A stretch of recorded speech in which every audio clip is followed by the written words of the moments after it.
ದೇವರ ಅನುಮತಿಯಿಂದನೇ ಎಲ್ಲಾನು ಅಂತಾದರೆ ಈ ರಾಕ್ಷಸರು. ಟ್ರೈಲರ್ ಟೀಸರಲ್ಲಿ ಇದು ಆಲ್ರೆಡಿ ಸೌಂಡ್ ಮಾಡಿದೆ ಮೂವಿ. ನಿಮಗೆ ಗೊತ್ತೋ ಗೊತ್ತಿಲ್ವೋ, ನೀವು ಆಟ ಆಡ್ತಾ ಇದ್ದೀರಾ ಅಂದರೆ ನೀವು ಹೆಂಗಿದೆ ಹವಾ ಈಗ? ಹವಾ ತುಂಬ ಜೋರಾಗಿದೆ. ಎಲ್ಲರೂ ಅನ್ಕೊಂಡಂಗೆ ನಾನು ಅಕ್ಕಾಡಕ್ಕೆ ಹೊಸಬ ಆಗಿರ್ಬೋದು, ಆದರೆ ಆಟಕ್ಕೆ ಹಳಬ. ಆಮೇಲೆ ಹೀರೋ ಕೂಡ ಆಲ್ಫಾ ಥರನೇ ಇದ್ದಾರೆ, ಅವ್ರ ಫಿಸಿಕ್ಕು ಇದರಲ್ಲೆಲ್ಲ. ಯಾಕೆ ವಿಜಯ್ ಸರ್ ಡೈರೆಕ್ಷನ್ ಮಾಡಬೇಕು ಅಂತ ನಿಮ್ಗೆ ಅನಿಸ್ತು? ಪ್ರೀವಿಯಸ್ ವರ್ಕ್ ನೋಡಿದ್ದೆ, ಮತ್ತು ಒಳ್ಳೆ ಕತೆ ಹೇಳಿದ್ರು, ವೇವ್ ಲೆಂತ್ ಎಲ್ಲ ಮ್ಯಾಚ್ ಆಗ್ತಾ ಇತ್ತು. ಅವರು ತುಂಬ ಆಂಬಿಷಿಯಸ್ ಇದ್ರು. ಸೊ ನಮ್ಮಲ್ಲಿ ಒಂದು ಒಪಿನಿಯನ್ ಇದೆ, ಪ್ರತಿಯೊಂದು ಪ್ರೊಡ್ಯೂಸರ್ ಹೇಳಿದ ಮಾತು ಕೇಳಬೇಕಾಗತ್ತೆ, ಪ್ರತಿಯೊಂದು ಶಾರ್ಟ್ ಇರಬೇಕಾದ್ರೂ ಕಾಂಪ್ರೋ ಆಗಬೇಕು ಅಂತ. ಸೊ ಈ ಭಯ ಎಲ್ಲೂ ನಿಮಗೆ ಇರಲಿಲ್ವಾ? ಸೊ ಇವಾಗ ನೀವು ಇಲ್ಲಿ ಕೂತಿರೋರು ಕೂಡ ಏನಾರ ನಿಮ್ಮ ಪ್ರಾಬಬ್ಲಿ ಈಗ ಯಾವುದೋ ಒಂದು ಸಿನಿಮಾಲಿ ಏನೋ ವಿಚಾರ ಇಷ್ಟ ಆಗಿಲ್ಲ, ಅದು ಹಿಂಗೆ ಮಾಡಿದರೆ ಚೆನ್ನಾಗಿರೋದು ಅಂದರೆ ಅದನ್ನು ನಾವು ಯೋಚನೆ ಮಾಡಬೇಕು. ಯಾಕಂದರೆ ಬಂದಿದ್ದು ಗೂಳಿ ಸಿನಿಮಾಯಿಂದ ಆದ್ರೂ ಬಟ್ ಒಂದು ಎಲ್ಲೋ ಒಂದು ಕಡೆ ಬರೀ ಸಾಫ್ಟ್ ಮ್ಯೂಸಿಕ್ ಮಾಡ್ತೀವಿ ಅಂದರೆ ಮೆಲೋಡಿನೇ ಜಾಸ್ತಿ ಇದು ಮಾಡ್ತೀನಿ ಅಂತ ಒಂದಿತ್ತು, ಅದನ್ನು ಬ್ರೇಕ್ ಆಯ್ತು ಈ ಸಿನಿಮಾ.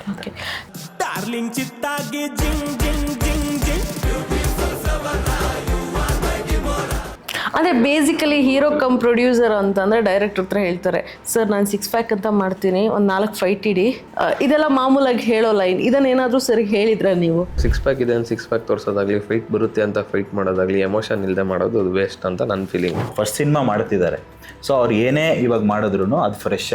ಜನರಲ್ ಆಗಿ ಹೀರೋ ಇಷ್ಟು ಜನ ನೋಡಿತಾನೆ ಅಷ್ಟು ಜನ ನೋಡಿತಾನೆ ಅನ್ನೋದಕ್ಕಿಂತ ಅದು ಯಾವ ಎಮೋಷನ್ಗೆ ಹೊಡಿತಾರೆ ಅನ್ನೋದು ಇಂಪಾರ್ಟೆಂಟ್ ಆಗುತ್ತೆ.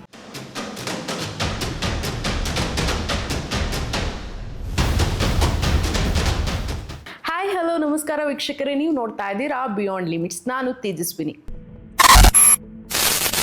ಇವತ್ತಿನ ನಮ್ಮ ಸಂಚಿಕೆಯಲ್ಲಿ ಯಾವತ್ತು ನಮ್ಮ ಪ್ರೋಗ್ರಾಮಿಗೆ ಒಬ್ಬರು ಗೆಸ್ಟ್ ಬರ್ತಾ ಇದ್ರು, ಬಟ್ ಇವತ್ತು ಫಾರ್ ಎ ಚೇಂಜ್ ಅಂತ. ಯಾಕಂತಂದರೆ ಇದೇ 20th ಆಲ್ಫಾ ಅಂತ ಒಂದು ಮೂವಿ ರಿಲೀಸ್ ಆಗ್ತಾ ಇದೆ. ಈ ಮೂವಿ ಬಗ್ಗೆ ಮಾತಾಡೋದಕ್ಕೆ ನಮ್ಮ ಜೊತೆ ಎಂಟೈರ್ ಟೀಮ್ ಬಂದಿದೆ. ಬನ್ನಿ ಅವ್ರನ್ನ ವೆಲ್ಕಮ್ ಮಾಡೋಣ. So first captain of the ship ಅಂತ ಹೇಳ್ತಾರಲ್ಲ, ಸೊ ಡೈರೆಕ್ಟರ್ನ ವೆಲ್ಕಮ್ ಮಾಡೋಣ. ಗೀತಾ ಹೊಯ್ಸಳ ಅಂತಹ ರಿಯಲಿಸ್ಟಿಕ್ ಮೂವಿಗಳನ್ನು ನಮ್ಮ ಫಿಲಮ್ ಇಂಡಸ್ಟ್ರಿಗೆ ಕೊಟ್ಟಿರುವಂತಹ ವಿಜಯ್ ಸರ್ ನಮ್ಮ ಜೊತೆ ಇದ್ದಾರೆ. Sir welcome sir. ನಮಸ್ತೆ. ಹೇಗಿದ್ದೀರಾ ಸರ್? ಚೆನ್ನಾಗಿದೆ ಮೇಡಮ್. ನೀವು? ಹೆಂಗಿದೆ ಹವಾ ಈಗ? ಹವಾ ತುಂಬ ಜೋರಾಗಿದೆ. ಏನು ಓಡ್ತಾ ಇದೆ ತಲೆಯಲ್ಲಿ? ಅದೇನೇ, ಈಗ ಹೆಂಗೆ ಇನ್ನು ರಿಲೀಸ್ಗೆ ಇನ್ನೊಂದು ವಾರ ಇದೆ, ಸೊ ಹೆಂಗೆ ಜನ ಅದನ್ನು ಸ್ವೀಕರಿಸ್ತಾರೆ ಅನ್ನೋದು ಅದ್ರ ಮೇಲಿದೆ. ಸೊ ನಿಮ್ದು ಒಂಥರ ಹವಾ ಆದರೆ ದುಡ್ಡು ಹಾಕಿ ಹೀರೋ ಆಗಿ ಮಾಡಿದವ್ರದ್ದು ಇನ್ನೊಂದು ಹವಾ ಇದೆ. ಸೊ ನಮ್ಮ ಈಗಿನ ಪ್ರೆಸೆಂಟ್ ಫಿಲಮ್ ಇಂಡಸ್ಟ್ರಿಯಲ್ಲಿ ಹೀರೋ ಆಗಿ ಮಾಡ್ತೀನಿ ಅಂದರೆ ಮನ್ಸು ಮಾಡ್ಬೋದು, ಮೇ ಬಿ ದುಡ್ಡು ಹಾಕಿಬಿಟ್ಟು ಹೀರೋ ಕಮ್ ಪ್ರೊಡ್ಯೂಸರ್ ಆಗ್ತೀನಿ ಅಂದರೆ ಕಷ್ಟ. ಸೊ ಹೀರೋ ಕಮ್ ಪ್ರೊಡ್ಯೂಸರ್ ಆಗಿರುವಂತಹ ಹೇಮಂತ್ ಕುಮಾರ್ ಸರ್ ನಮ್ಮ ಜೊತೆ ಇದ್ದಾರೆ. ಬನ್ನಿ ಅವ್ರನ್ನ ವೆಲ್ಕಮ್ ಮಾಡೋಣ. Sir welcome sir. Yes madam, thank you. ಹೇಗಿದ್ದೀರಾ ಸರ್? ಆರಾಮ್ ಮೇಡಮ್, ನೀವು? ಆರಾಮ್ ಸರ್. ಸೊ ಇವಾಗ ಸೆಕೆಂಡಾಗಿ ನಾನು ಒಬ್ಬರು ವ್ಯಕ್ತಿ ಬಗ್ಗೆ ಹೇಳಲೇಬೇಕು. ಚಿತ್ರನ ಕೊಟ್ಟರೆ ಮ್ಯೂಸಿಕ್ ಡೈರೆಕ್ಷನ್ ಮಾಡಿಕೊಡ್ತಾರೆ ಅಂತಂದರೆ ಅದು ನಮ್ಮ ಅನೂಪ್ ಸರೇ ಇರ್ಬೋದು. ಸೊ ಚಿತ್ರನ ಥರ ಮಾಡಿಕೊಡಲ್ಲ, ಬಿರಿಯಾನಿ ಥರ ಮಾಡಿಕೊಡ್ತಾರೆ ಅಂತ ಹೇಳ್ಬೋದು. ಬನ್ನಿ ಅವ್ರನ್ನ ಕಾರ್ಯಕ್ರಮಕ್ಕೆ ವೆಲ್ಕಮ್ ಮಾಡೋಣ. Sir welcome sir. ಹೇಗಿದ್ದೀರಾ ಸರ್? ಟೆನ್ಷನ್. ಚಿತ್ರನ ತಿಂದ್ರಾ ಸರ್? ಟೆನ್ಷನಲ್ಲಿದ್ದೀರಾ? ಯಾಕೆ? ಈಗ ಮೂವೀಸ್ ಸಂಖ್ಯೆ ಜಾಸ್ತಿ ಆಗಿದೆ ಅಂತನಾ, ಅಲ್ಲ ಹೋಪ್ಸ್ ಇಲ್ಲ ಅಂತಾರ? ಹೋಪ್ಸ್ ಇದ್ದೇ ಇರುತ್ತೆ, ಯಾರು ಸಿನಿಮಾನ ಏನು ಹೋಪ್ ಇಲ್ದಲ್ಲೇ ಏನು ಮಾಡಲ್ಲ. ಓಕೆ. ಟೆನ್ಷನ್ ಅಂದರೆ ಹೇಗೆ ಏನು ಆ ಸ್ಟ್ರೆಸ್ ಇರುತ್ತಲ್ಲ, ಸಿನಿಮಾ ರಿಲೀಸ್ ಸ್ಟ್ರೆಸ್, ಅದರಲ್ಲಿ ಇರ್ತೀವಿ ಅಷ್ಟೇ. ಒನ್ ವೀಕ್ ಇದೆ, ಇನ್ನು ಕೆಲಸ ಎಲ್ಲ ಮುಗಿಸಿದೀವಿ, ಓಕೆ, ಪ್ರಾಮಾಣಿಕವಾಗಿ ಸಿನಿಮಾ ಮಾಡಿದ್ದೀವಿ. ಸೊ ಇವಾಗ ಪ್ರಾಮಾಣಿಕತೆಯಿಂದ ಸಿನಿಮಾ ಸ್ಟಾರ್ಟ್ ಮಾಡೋಣ ಅಂತ ಹೊರಟ ಕ್ಯಾಪ್ಟನ್ ಆಫ್ ಶಿಪ್ ನಮ್ಮ ಜೊತೆ ಇದ್ದಾರೆ. ಸೊ ಈ ಟೈಟಲ್ ಬಗ್ಗೆ ಹೇಳಿ ಸರ್ ನನಗೆ ಸ್ವಲ್ಪ. ಹೆಂಗೆ ಹುಟ್ಕೊಳ್ತು ಈ ಟೈಟಲ್? ಯಾಕಂತಂದರೆ ಒಂದು ಡಿಫ್ರೆಂಟ್ ಆಗಿರೋ ಟೈಟಲ್, ಎಲ್ರಿಗೂ ರಿಲೇಟ್ ಆಗಿರೋಂಥ ಟೈಟಲ್ ಅಲ್ಲ. ಇಂಥ ಟೈಟಲ್ ಇರಬೇಕು ಅಂತಂದರೆ ಸ್ವಲ್ಪ ಗರ್ಡ್ಸ್ ಬೇಕೇ ಬೇಕು, ನಿಮಗೆ ಗೊತ್ತಿರ್ಬೋದು. ಸೊ ಈ ಟೈಟಲ್ ಹೆಂಗೆ ಹುಟ್ಕೊಳ್ತು? ಈಗ ಈ ಸಿನಿಮಾ ಕತೆ ಮತ್ತು ಎಲ್ಲ ಶುರು ಮಾಡಬೇಕಾದ್ರೆ ಹೀರೋ ಹೊಸಬರಾಗಿರೋದ್ರಿಂದ ಅವ್ರು ಬೇಗ ಜನಕ್ಕೆ ಕನೆಕ್ಟ್ ಆಗಬೇಕು, ಈ ಜನ್ರೇಷನ್ಗೆ ಕನೆಕ್ಟ್ ಆಗಬೇಕು ಅಂತ ಆಲ್ಫಾ ಅಂತ ಫಿಕ್ಸ್ ಆದ್ವಿ. ಬಿಕಾಸ್ ಆಲ್ಫಾ ಅಂದರೆ ವೆರಿ ಡಾಮಿನೆಂಟ್ ಮತ್ತು ಬೇಗ ಜನಕ್ಕೆ ಈಗಿನ ಜನ್ರೇಷನ್ ತುಂಬ ಈಸಿಯಾಗಿ ಕೇಳ್ಪಡೋ ಅಂತ ಒಂದು ವರ್ಡ್. ಸೊ ಅದಕ್ಕಾಗಿ ಆಲ್ಫಾ ಅಂತ ಸೆಲೆಕ್ಟ್ ಮಾಡಿ, ಆಮೇಲೆ ಹೀರೋ ಕೂಡ ಆಲ್ಫಾ ಥರನೇ ಇದ್ದಾರೆ, ಅವ್ರ ಫಿಸಿಕ್ಕು ಇದರಲ್ಲೆಲ್ಲ. ಟ್ಯಾಗ್ ಲೈನ್ ಯಾಕೆಂದರೆ ಪಾತ್ರಗಳು ತುಂಬ ಜನ ಬರೋದ್ರಿಂದ ಮೆನ್ ಲವ್ ವೆಂಜೆನ್ಸ್ ಅಂತ ಇಟ್ವಿ. ಯಾಕೆಂದರೆ ಇದು ಪ್ರತೀಕಾರದ ಕತೆ. ಸೊ ಮೂರು ತಂದೆ ಮಕ್ಕಳ ಕತೆ. ಸೊ ಅವ್ರ ಪಾತ್ ಹೆಂಗೆ ಇಂಟರ್ಸೆಕ್ಟ್ ಆಗುತ್ತೆ, ಅದರಿಂದ ಏನಕ್ಕೆ ಅದು ವೆಂಜೆನ್ಸಿಗೆ ಟರ್ನ್ ಆಗುತ್ತೆ ಅನ್ನೋದು ಕತೆ. ಸೊ ಅದರಿಂದ ಮೆನ್ ಲವ್ ವೆಂಜೆನ್ಸ್. ಸೊ ಅದಕ್ಕೆ ನಾವು ಪೋಸ್ಟ್ರಲ್ಲಿ ಎಲ್ಲರನ್ನ ಗನ್ನಲ್ಲಿ ನೋಡ್ಬೋದಾ? ಹೌದು, ಗನ್ನು ಮತ್ತು ಬೇರೆ ಪ್ರಾಪ್ಸ್. ಮಾತಿನ ಗನ್ನು ಕೆಲವು. Sir, first of all Vijay ಸರ್ನ ಯಾಕೆ ಸೆಲೆಕ್ಟ್ ಮಾಡ್ಕೊಂಡ್ರಿ? ಯಾಕಂತಂದರೆ ನಿಮ್ಮದು ಡೆಬ್ಯೂ ಇದು. ಸೊ ಯಾಕೆ ವಿಜಯ್ ಸರ್ ಡೈರೆಕ್ಷನ್ ಮಾಡಬೇಕು ಅಂತ ನಿಮ್ಗೆ ಅನಿಸ್ತು? ಪ್ರೀವಿಯಸ್ ವರ್ಕ್ ನೋಡಿದ್ದೆ ಮತ್ತು ಒಳ್ಳೆ ಕತೆ ಹೇಳಿದ್ರು, ವೇವ್ ಲೆಂತ್ ಎಲ್ಲ ಮ್ಯಾಚ್ ಆಗ್ತಾ ಇತ್ತು. ಅವರು ತುಂಬ ಆ್ಯಂಬಿಷಿಯಸ್ ಇದ್ದರು. ಸೊ ಅದೆಲ್ಲ ನನಗೆ ಯಾವ್ಯಾವ ಥರ ಅಂದ್ಕೊಳ್ತಾ ಇದ್ದೆ ಆ ಥರದ್ದೆಲ್ಲದನ್ನು ಫುಲ್ಫಿಲ್ ಮಾಡೋ ಥರ ಕತೆ ಇತ್ತು. ಸೊ ಡೈರೆಕ್ಟಾಗಿ ನಾನು ಕ್ವಶನ್ ಕೇಳಬೇಕು ಅಂತಂದರೆ, ಲಾಸ್ಟ್ ಮೂವೀಸ್ ನೀವು ನೋಡಿದ್ದೀರಾ. ಸೊ ನೀವು ಮೂವೀಸ್ ಥಿಯೇಟ್ರಲ್ಲಿ ಕೂತ್ಕೊಂಡು ನೋಡಿರ್ಬೋದು, ಅಂಥ ಹಿಟ್ ಅನ್ನೋದನ್ನು ಸರ್ ಕೊಟ್ಟಿರಲಿಲ್ಲ. ಯಾಕಂದರೆ ನೆಕ್ಸ್ಟ್ ಮೂವಿ ಮಾಡ್ಬೇಕಂದ್ರೆ ನೀವು ಫಿಂಗರ್ ಕ್ರಾಸಲ್ಲೇ ಸರ್ ಹತ್ರ ಹೋಗಬೇಕಾದ ಪರಿಸ್ಥಿತಿ. ಸೊ ನೀವು ಯಾವ ಜಾನರ್ ಇಷ್ಟಪಟ್ಟು ಸರ್ ಹತ್ರ ಹೋದ್ರಿ? ಮೇಡಮ್, ಹೊಯ್ಸಳ ನಾನು ಆ್ಯಕ್ಚುಲಾಗಿ ನೋಡಿದ್ರೆ ಥಿಯೇಟ್ರಿಕಲ್ ಸಕ್ಸಸ್ ಅವ್ರು ಅಂದ್ಕೊಂಡಿರೋ ಮಟ್ಟಕ್ಕೆ ಸಕ್ಸಸ್ ಆಗಿಲ್ಲ ಅಂತ ಇದು. ಹೊಯ್ಸಳ ನೋಡಿದ್ರೆ ಯಾರ್ಯಾರು ನೋಡಿದ್ದಾರೆ ಅವರೆಲ್ಲರಿಗೂ ಇಷ್ಟ ಆಗಿದೆ ಸಿನಿಮಾ. ನಾನು ಥಿಯೇಟ್ರಲ್ಲಿ ನೋಡಿದ್ದು, ತುಂಬ ಇಷ್ಟ ಆಯಿತು. ಡಾಲಿ ಧನಂಜಯ ಸರ್ನ ಅಷ್ಟು ಚೆನ್ನಾಗಿ ಮಾಸ್ ಹೀರೋ. ನನಗೆ ಫಸ್ಟು ಡಾಲಿ ಧನಂಜಯ ಸರ್ ನಾನು ನೋಡಿದ್ದೆ ಡಾಲಿ ಶಿವಣ್ಣ ಜೊತೆ. ಡಾಲಿನಲ್ಲಿ ಸಖತ್ ಇಷ್ಟ ಆದರು. ಅದಾದಮೇಲೆ ಮತ್ತೆ ನಾವು ಕಾಯ್ತಾ ಇದ್ವಿ, ಒಂದು ಮಾಸ್ ಬೇಕು. ಬಡವರಸ್ಕರಲ್ಲೂ ಸೂಪರಾಗಿ ಇಷ್ಟ. ಬಟ್ ಒಂದು ಮಾಸ್ ಇದರಲ್ಲಿ ಈ ಥರ ಹೊಯ್ಸಳನಲ್ಲಿ ಕಾಣಿಸ್ದಂಗೆ ನನಗೆ ಬೇರೆ ಯಾವುದ್ರಲ್ಲೂ ಹೊಯ್ಸಳನಲ್ಲಿ ಜಾಸ್ತಿ ಇಷ್ಟ ಆಯಿತು. ಅವ್ರ ಡೈಲಾಗ್ಸ್ ಆಗಿರ್ಬೋದು, ಅವ್ರದ್ದು ತೋರಿಸಿರೋ ರೀತಿ ಇರ್ಬೋದು, ಕತೆ ಇರ್ಬೋದು, ಎಲ್ಲನೂ ಅಷ್ಟೇ ಒಂದು ಮಾಸ್ ಇರೋದು ಸಖತ್ತಾಗಿ ತೋರಿಸಿದ್ದಾರೆ. ಅದೇ ತೋರಿಸಿರೋದೇ ಇಷ್ಟ ಆಗಿದ್ದು. ಇಷ್ಟು ಚೆನ್ನಾಗಿ ತೋರಿಸಿದ್ದಾರೆ ಡಾಲಿ ಸರ್ನ, ಎಷ್ಟು ಚೆನ್ನಾಗಿ ತೋರಿಸಿದ್ದಾರೆ ಅಂದರೆ. ಆದರೂ ಥಿಯೇಟ್ರಿಕಲ್ ಸಕ್ಸಸ್ ನೀವು ಹೇಳ್ದಾಗೆ ಅಷ್ಟು ಅವ್ರು ಅಂದ್ಕೊಂಡಿದ್ದ ಮಟ್ಟಕ್ಕೆ ಆಗಿಲ್ಲ ಅಂತ ಇದ್ದಾಗ ಒಬ್ಬ ಡೈರೆಕ್ಟ್ರು ಆಬ್ವಿಯಸ್ಲಿ ಅವ್ರದ್ದು ಟ್ರ್ಯಾಕ್ ರೆಕಾರ್ಡು ಅಂದರೆ ಈಗ ಕಡಿಮೆ ಮಾಡಿದರೂ ಹೆಸರು ಜಾಸ್ತಿ ಮಾಡಿದ್ದಾರೆ. ಫಸ್ಟ್ ಕೆಲಸ ಮಾಡಿರೋದು ರಾಜ್ಕುಮಾರ ರಾಮಾಚಾರಿ, ಅದಾದಮೇಲೆ ಗೋಲ್ಡನ್ ಸ್ಟಾರ್ ಗಣೇಶ್ ಅವ್ರಿಗೆ, ನೆಕ್ಸ್ಟು ಡಾಲಿ ಅವ್ರಿಗೆ, ಅದು ಹೊಯ್ಸಳ. ಸೆಕೆಂಡ್ ಮೂವಿನೇ ಹೊಯ್ಸಳ, ಅಷ್ಟು ಚೆನ್ನಾಗಿ ಮಾಡಿದ್ದಾರೆ. ಇನ್ನು ಮೂರನೇದು ಮಾಡಬೇಕು ಅಂತಿದ್ದಾಗ ಆಬ್ವಿಯಸ್ಲಿ ಇದನ್ನೆಲ್ಲದಕ್ಕಿಂತ ಮೀರಿ ಸಖತ್ತಾಗೆ ಮಾಡಬೇಕು. ಅವ್ರು ಅಷ್ಟು ಎಫರ್ಟ್ಸ್ ಹಾಕಿನೂ ಅವ್ರಿಗೆ ಬೇಕಾಗಿರೋದು ಸಕ್ಸಸ್ ಸಿಕ್ಕಿಲ್ಲ ಅಂದಾಗ ಇನ್ನೂ ಎಫರ್ಟ್ ಜಾಸ್ತಿನೇ ಆಗ್ತಾರೆ. ಯಾಕಂದರೆ ಅವ್ರ ಮೇಲೆ ಅವ್ರ ಕಾನ್ಫಿಡೆನ್ಸ್ ಇದ್ದೇ ಇರುತ್ತೆ ಅಷ್ಟು ಚೆನ್ನಾಗಿರೋ ಸಿನಿಮಾ ಮಾಡಿದಾಗ ಅಂತ ನನಗಿತ್ತು. ಸೊ ನೆಕ್ಸ್ಟು ಹಂಗೆ ಹಸಿವು ಇರುತ್ತೆ, ನನಗೂ ಇದೆ. ಸೊ ಚೆನ್ನಾಗಿ ಮ್ಯಾಚ್ ಆಗಿ ಪಕ್ಕ ಇದಾಗುತ್ತೆ ಅಂತ ಒಂದು ನಂಬಿಕೆ ಮೇಲೆ ನಾನು ಮುಂದುವರೆದೆ. ಸರ್, ಅವ್ರು ನಿಮ್ಮ ಜೊತೆ ನಿಮ್ಮ ಹತ್ರ ಬಂದರು, ಓಕೆ, ಎರಡೂ ಈ ಥರ ಪ್ರಾಬ್ಲಮ್ಸ್ ಆಗಿದ್ದು ನಿಮ್ಗೆ ಗೊತ್ತಿತ್ತು. ಈಗ ಹೀರೋ ಕಮ್ ಪ್ರೊಡ್ಯೂಸರ್ ಅಂತಂದರೆ ನಮ್ಮಲ್ಲಿ ಒಂದು ಒಪಿನಿಯನ್ ಇದೆ, ಪ್ರತಿಯೊಂದು ಪ್ರೊಡ್ಯೂಸರ್ ಹೇಳಿದ ಮಾತು ಕೇಳಬೇಕಾಗತ್ತೆ, ಪ್ರತಿಯೊಂದು ಶಾರ್ಟ್ ಇರಬೇಕಾದ್ರೂ ಕಾಂಪ್ರೋ ಆಗಬೇಕು ಅಂತ. ಸೊ ಈ ಭಯ ಎಲ್ಲೂ ನಿಮಗೆ ಇರಲಿಲ್ವಾ? ಇಲ್ಲ, ಅದು ಪ್ರಾಬ್ಲಮ್ ಅಂತಲ್ಲ. ಫಸ್ಟ್ ಏಡ್ ಸಿನಿಮಾ ಈಗ ಜನರಲಿ ಯಾವುದೇ ಸಿನಿಮಾ ನಾವು ಮಾಡಿದ್ರೂ ಅದು ಚೆನ್ನಾಗಿ ಆಗಬೇಕು ಅಂತಲೇ ಇರುತ್ತೆ. ನಮ್ಮ ಕಲ್ಪನೆಯಲ್ಲಿ ತುಂಬ ದೊಡ್ಡದಾಗಿ ಆಗಬೇಕು ಅಂತ ಇರುತ್ತೆ. ಅದು ಆ ಮಟ್ಟಕ್ಕೆ ಆಗಿಲ್ಲ ಅಂತ ಹೇಳ್ಬೋದೇ ಹೊರತು ಅದು ವರ್ಕ್ ಆಗಿಲ್ಲ ಅಂತಲ್ಲ. ಗೀತಾ ವರ್ಕ್ ಆಗಿಲ್ಲ ಅಂದರೆ ನನಗೆ ಗುರುದೇವ್ ಹೊಯ್ಸಳ ಸಿನಿಮಾ ಮಾಡೋಕ್ಕಾಗ್ತಿರ್ಲಿಲ್ಲ. ಗುರುದೇವ್ ಹೊಯ್ಸಳ ವರ್ಕ್ ಆಗಿಲ್ಲ ಅಂದರೆ ನಾನು ಈ ಸಿನಿಮಾ ಮಾಡೋಕ್ಕಾಗ್ತಿರ್ಲಿಲ್ಲ. ಆಮೇಲೆ ಇಲ್ಲಿ ಅದು ಪ್ರೊಡ್ಯೂಸರ್ ಹೇಳ್ತಾರೆ ಅದು ಆ ಥರ ಅಲ್ಲ. ಇವಾಗ ಯಾರೇ ಒಂದು ಕತೆ ಇದು ಮಾಡ್ಬೇಕಾರೆ, ಡಿಸ್ಕಷನ್ ಆಗಲಿ, ಸಿನಿಮಾ ತೆಗಿಬೇಕಾರೆ, ಇನ್ಕ್ಲೂಡಿಂಗ್ ಅಲ್ಲಿ ಸೆಟ್ಟಲ್ಲಿ ವರ್ಕ್ ಮಾಡೋ ಅಂಥ ಲೈಟ್ ಮೆನ್ಗೂ ಕೂಡ ಒಂದು ಫ್ರೀಡಮ್ ಇರುತ್ತೆ. ಸರ್, ಈ ಥರ ಇದಿದ್ರೆ ಚೆನ್ನಾಗಿರುತ್ತೆ ಅಂತ ಅವ್ರ ಒಪಿನಿಯನ್ ಹೇಳ್ಬೋದು. ಅದು ತಗೊಳ್ಳೋದು ಬಿಡೋದು, ಸಿನಿಮಾಗೆ ವರ್ಕ್ ಆಗುತ್ತೆ ಬಿಡೋದು, ಅದು ನಮ್ಮ ಕೆಲಸ. ಅದಕ್ಕೆ ನಮ್ಮನ್ನ ಡೈರೆಕ್ಟ್ರು ಅಂತ ಅಲ್ಲಿ ಇದು ಮಾಡೋದು. ಸೊ ಇಲ್ಲಿ ಯಾರೂ ಇಂಟರ್ಫಿಯರ್ ಆಗಲ್ಲ. It's all involvement. ಅದು ಯಾರಿಂದ ಬಂದ್ರೂ ಅದನ್ನು ಅಕ್ನಾಲೆಡ್ಜ್ ಮಾಡಿ ನಾವು ತೊಗೋಬೇಕು.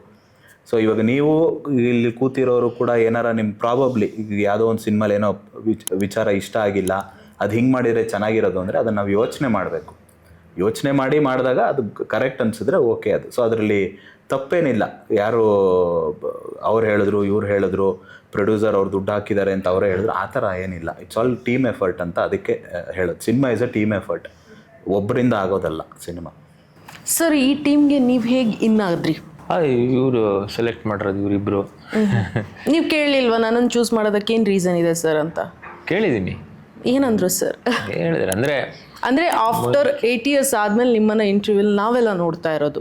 ಸೊ ಈಗ ಬಂದು ಇಲ್ಲಿ ಕೂತಿದ್ದಾರೆ ಅಂದರೆ ಏನೋ ಒಂದು ಬಲವಾದ ರೀಸನ್ ಇದ್ದೇ ಇರುತ್ತೆ. ವೈ? ಇಲ್ಲ ಅಂದರೆ ಒಂದು ಸಿನಿಮಾ ಇದೊಂದು ನಂದು ಏನು ಕರಿಯರಲ್ಲಿ ಬೇರೆ ಜಾನರ್ ಟಚ್ ಮಾಡ್ರ ಅಂದರೆ ಎಲ್ಲರ ಪ್ರಕಾರ ಇವಾಗ ಇವ್ರೂ ಅಷ್ಟೇ, ನಿಮ್ದೊಂದು ಬ್ರ್ಯಾಂಡ್ ಸೆಟ್ ಆಗಿದೆ, ಈ ಥರ ಒಂದು ಟೋನ್ ಸೆಟ್ ಆಗಿದೆ, ಅದನ್ನ ಬಿಟ್ಟು ಬೇರೆ ಮಾಡೋಣ ಅಂತ ಬಂದಿದ್ದು ಇವರು. ಹಾಗೆ ಕತೆ ಚೆನ್ನಾಗಿದೆ. ಆಮೇಲೆ ನನ್ನ ಕರಿಯರ್ ನೋಡ್ಕೊಂಬಂದ್ರೆ ತುಂಬ ಹೊಸ ಹೀರೋಗಳದ್ದೇ ನಾನು ಜಾಸ್ತಿ ಮಾಡಿರೋದು. ಬಿಗ್ ಸ್ಟಾರ್ಸ್ಗಿನ್ನ ಜಾಸ್ತಿ ಹೊಸ ಹೀರೋಗಳಿಲ್ಲ, ಹೊಸ ಫಸ್ಟ್ ಟೈಮ್ ಡೈರೆಕ್ಷನ್ ಅದನ್ನೇ ಮಾಡ್ಕೊಂಡು. ಗುರು ಸರ್ ಜೊತೆನೇ ನೀವು ಮಾಡಿದ್ದೀರಾ ಅಂದರೆ? ಗುರು ಸರ್ ಬೇರೆ, ಬಟ್ ಇವಾಗ ಡಾರ್ಲಿಂಗ್ ಕೃಷ್ಣ ಅಲ್ಲೂ ಅವ್ರದ್ದು ಫಸ್ಟ್ ಇದು. ಆ ಥರ ಒಂದು 3-4 ಜನ ಇದ್ದಾರೆ ಹೊಸ ಹೀರೋಗೆ. ಹೊಸ ಡೈರೆಕ್ಟರ್ ಇವಾಗ ಲವಿನ್ ಮಂಡ್ಯ ಹೊಸ ಡೈರೆಕ್ಟರು, ಸಿದ್ಲಿಂಗು ಹೊಸ ಡೈರೆಕ್ಟರು, ಆ ಥರ. ಈಗ ಹೇಮಂತ್ ಅವರು ಹೊಸ ಹೀರೋ ನಮ್ಮ ಚಂದನವನಕ್ಕೆ ಎಂಟ್ರಿ. ಎಲ್ಲ ಕೂಡ್ಕೊಂಡು ಬಂದಿದೆ. ಒಳ್ಳೆ ಎನರ್ಜಿ ಇದೆ ಟೀಮಲ್ಲಿ, ಒಳ್ಳೆ ಕತೆ ಇದೆ. ಸೊ ಅವ್ರ ಎಕ್ಸ್ಪೆಕ್ಟೇಷನ್ನು ನನ್ನಿಂದ ಒಂದಿತ್ತು, ಈ ಥರನೂ ಮಾಡ್ತೀನಿ ನಾನು ಅಂತ. ಈಗ ಬಂದಿದ್ದು ಗೂಳಿ ಸಿನಿಮಾಯಿಂದ ಆದ್ರೂ ಬಟ್ ಒಂದು ಎಲ್ಲೋ ಒಂದು ಕಡೆ ಬರೀ ಸಾಫ್ಟ್ ಮ್ಯೂಸಿಕ್ಕೇ ಮಾಡ್ತೀವಿ, ಅಂದರೆ ಮೆಲೋಡಿನೇ ಜಾಸ್ತಿ ಇದು ಮಾಡ್ತೀನಿ ಅಂತ ಒಂದಿತ್ತು. ಅದನ್ನು ಬ್ರೇಕ್ ಆಯ್ತು ಈ ಸಿನಿಮಾ. ಓಕೆ, ಸೊ ಒಂದು ಸಾಂಗ್ ನಾವು ನೋಡಬೇಕಾದ್ರೆ ಓವರ್ ಆಲ್ ವಿಡಿಯೋನು ಇಂಪಾರ್ಟೆಂಟ್ ಆಗಿರುತ್ತೆ. ಸೊ ನೀವು ಸಾಂಗ್ ಮಾಡಿದಾಗ ಒಂದು ಪಿಕ್ಚರೈಸೇಷನ್ ಇರುತ್ತೆ, ಓ ಈ ಸಾಂಗ್ ಈ ಥರ ಬಂದರೆ ಚೆನ್ನಾಗಿರುತ್ತೆ ಅಂತ. ಅದು ರೀಚ್ ಆಗಿದಾ ನನ್ನ ಪ್ರಕಾರ? ನಿಮ್ಮ ಪ್ರಕಾರ, ಒಬ್ಬ ಮ್ಯೂಸಿಕ್ ಡೈರೆಕ್ಟರ್ ಪ್ರಕಾರ? ಖಂಡಿತವಾಗ್ಲು. ಅಂದರೆ ಶಾರ್ಟ್ ಇಟ್ ವೆರಿ ನೈಸ್ಲಿ, ಅಂದರೆ ತುಂಬ ಇಂಪ್ಯಾಕ್ಟ್ಫುಲ್ ಇದೆ. ಆಮೇಲೆ ಭೂಷಣ್ ಮಾಸ್ಟ್ರು ತುಂಬ ಅದ್ಭುತವಾದ ಕೋರಿಯೋಗ್ರಫಿ. ಫಸ್ಟ್ ಟೈಮ್ ಇವರು ಅಂದರೆ ಸ್ಕ್ರೀನ್ ಮೇಲೆ ಡ್ಯಾನ್ಸ್ ಆಗಲಿ, ಇವ್ರದೇ ಒಂದು ತನ ಇದೆ. ನೀವು ಯಾರಿಗೂ ಕಂಪೇರ್ ಮಾಡೋ, ಇವಾಗ ಯಾರಾದರೂ ಹೊಸಬ್ರು ಬಂದಾಗ ಇವ್ರ ಥರ ಮಾಡ್ತಾರೆ ಅವ್ರ ಥರ ಮಾಡ್ತಾರೆ ಅಂತ ಇರುತ್ತೆ. ಯೂಶಲಿ ಒಂದು ಟಾಕ್ ಜನರೇಟ್ ಆಗುತ್ತೆ. ಬಟ್ ನಾನು ಕೇಳಿ ಯಾರ್ಯಾರು ನೋಡಿದ್ದಾರೆ ಎಲ್ಲ ಈ ಡ್ಯಾನ್ಸ್ ಸಖತ್ತಾಗಿ ಮಾಡ್ತಾರೆ, ಇವ್ರದೇ ಒಂದು ಸ್ಟೈಲ್ ಇದೆ ಅಂತಲೇ ಹೇಳಿರೋದು. ಹಾಗೆ 4 ಹಾಡುಗಳೂ ಅಷ್ಟೇ ಏನು ಇದು ಮಾಡಿದ್ದೀನಿ, ಅದಕ್ಕೆ ನಾನು ಅಂದ್ಕೊಂಡಿದ್ದಕ್ಕಿಂತ ಚೆನ್ನಾಗಿ ಶೂಟ್ ಮಾಡಿದ್ದಾರೆ. ಇವಾಗ ನಂದೊಂದು ಫೀಲ್ ಇರುತ್ತಲ್ಲ, ಈ ಹಾಡು ಈ ಥರ ಹಿಂಗೆ ಬರುತ್ತೆ, ಅದಕ್ಕಿಂತ ಚೆನ್ನಾಗಿ ಶೂಟ್ ಮಾಡಿದ್ದಾರೆ. ಸರ್, ಈ ಮೂವಿ ವರ್ಕ್ ಯಾವಾಗ ಶುರು ಆಯಿತು? ಎಷ್ಟು ವರ್ಷದ ಎಫರ್ಟ್ ಇದು? ಮೇಡಮ್ ಇದು 2024 ಮೀಟ್ ಮಾಡಿದ್ದು ಹೇಮಂತ್ ಅವ್ರನ್ನ. ಸೊ ಅದಾದಮೇಲೆ ನಾವು ಕತೆ ಇವಾಗೆ ಹುಡ್ಕೊಂಡು ಹೋದ್ರಿ ಸರ್ನ? ಮೊದಲು ಪರಿಚಯ ಇತ್ತಾ ಅಲ್ಲ? ಇಲ್ಲ, ಮಾಸ್ತಿ ಡೈಲಾಗ್ ರೈಟರ್ ಇದ್ದಾರಲ್ಲ, ಹೊಯ್ಸಳಕ್ಕೆ ಬರೆದವರು, ಅವರು ಇವರು ಹೆಚ್ಚು ಕಮ್ಮಿ ಒಂದೇ ಊರವ್ರು, ಮಾಲೂರವರು. ಸೊ ಇವರು ಅವ್ರನ್ನ ಮೀಟ್ ಮಾಡಿ ಆಮೇಲೆ ಮೀಟ್ ಮಾಡೋಣ ಅಂತ ಹೇಳಿದ್ರು. ಸೊ ಹಂಗೆ ಮೀಟ್ ಮಾಡಿದ್ದು. ಸೊ ಇಲ್ಲಿ ಯಾರನ್ನೂ ಹುಡ್ಕೊಂಡು ಹೋಗಿದ್ದಂತಲ್ಲ.